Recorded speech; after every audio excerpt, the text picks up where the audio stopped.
Friends, ಇವಾಗ ನೀವು ನೋಡ್ತಿದ್ರಲ್ಲ, ಇದು ಫುಟಿಂಗ್ ವರ್ಕ್ ಆಗೋಗಿದೆ.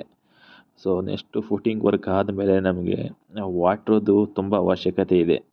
ಈ ಕ್ಯೂರಿಂಗ್ ಮಾಡೋಕ್ಕೆಲ್ಲ ಬೇಕಲ್ವಾ ವಾಟ್ರು. ಸೊ ಅದಕ್ಕೋಸ್ಕರ ನಾವೇನು ಮಾಡ್ತೀವಿ, ನೆಕ್ಸ್ಟು ಸ್ಟೆಪ್ ಬಂದುಬಿಟ್ಟು ಸಂಪ್ ವರ್ಕ್ ಮಾಡ್ತೀವಿ. ಸಂಪ್ ಏನಕ್ಕೆ ಮಾಡ್ತೀವಿ ಅಂತ ಹೇಳಿದ್ರೆ, ಸೊ ಕನ್ಸ್ಟ್ರಕ್ಷನ್ಗೆ ವಾಟ್ರ್ ಯೂಸಸ್ ಎಲ್ಲ ಜಾಸ್ತಿ ಇರುತ್ತೆ. ಅದರಿಂದ ನೀರಿನ ಅವಶ್ಯಕತೆ ಜಾಸ್ತಿ ಇರೋದ್ರಿಂದ ನಾವು ಸಂಪ್ನ ಮಾಡ್ತೀವಿ. ಸಂಪ್ ಮಾಡಬೇಕು ಅಂತ ಹೇಳಿದ್ರೆ ಫಸ್ಟು ಎಕ್ಸ್ಕವೇಷನ್ನ ಮಾಡಬೇಕು. ಈಗ ಫುಟಿಂಗ್ ಕೆಲಸ ಆಗುವಾಗಲೇ ಜೊತೆಯಲ್ಲೇ ನಾವೇನು ಮಾಡ್ತೀವಿ, ಅರ್ಥದ ಎಕ್ಸ್ಕವೇಷನ್ ಮಾಡಿಬಿಡ್ತೀವಿ.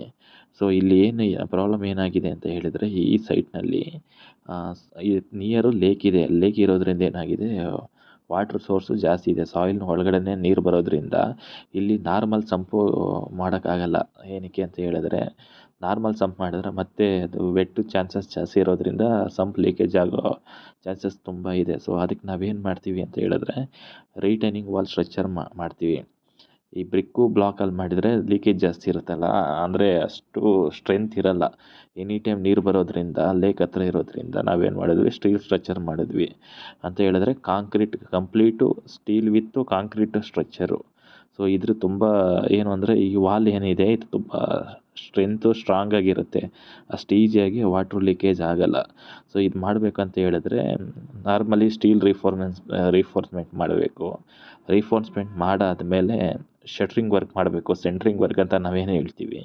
ಸೊ ಸುತ್ತ ಅದನ್ನು ರೆಕ್ಟ್ಯಾಂಗಲ್ ಶೇಪಲ್ಲಿ ಮಾಡ್ತೀವಿ. ಅದೆಲ್ಲ ಮಾಡಾದಮೇಲೆ ನೆಕ್ಸ್ಟು ಪ್ಲಾಸ್ಟ್ರಿಂಗ್ ವರ್ಕ್ ಅಂತ ಮಾಡ್ತೀವಿ.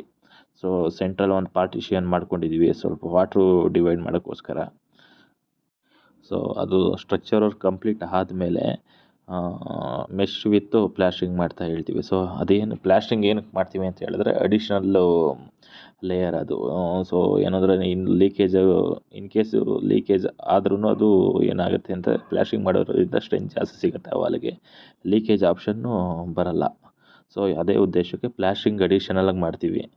ಎಕ್ಸ್ಟ್ರಾ ಲೇಯರ್ ಅಂತ ಅದು ಕನ್ಸಿಡರ್ ಮಾಡ್ತೀವಿ.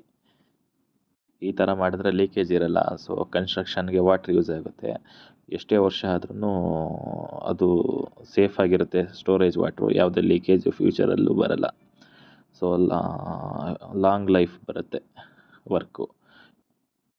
ಈಗ ನೀವು ಸುತ್ತ ನೋಡ್ತಿದ್ದೀರಲ್ಲ, ಅದು ಆ್ಯಕ್ಚುಲಿ ಫುಟಿಂಗ್ ಕೆಲಸ ಆಗಿದೆ. ಜೊತೆಯಲ್ಲೇ ಅದನ್ನು ಎಕ್ಸ್ಕವೇಷನ್ ಮಾಡಿರೋದು ಕಂಪ್ಲೀಟ್ ಸ್ಟ್ರಕ್ಚರ್. ಈಗ ನೋಡಿ ನಿಮ್ಗೆ ಕಾಣಿಸುತ್ತೆ. ಇದೆಲ್ಲ ನೋಡಿ, ಇದೆಲ್ಲ ಫುಟಿಂಗ್ ವರ್ಕ್ ಎಲ್ಲ ಆಗೋಗಿದೆ ಆಲ್ರೆಡಿ.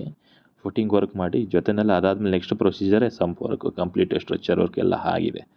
ಸುತ್ತ ನೋಡಿ ವಾಟ್ರ್ ಸ್ಟೋರೇಜ್ ಎಲ್ಲ ಆಗಿದೆ. ಅದರಿಂದ ಇದನ್ನು ಸಂಪ್ ಮಾಡ್ತೀವಿ.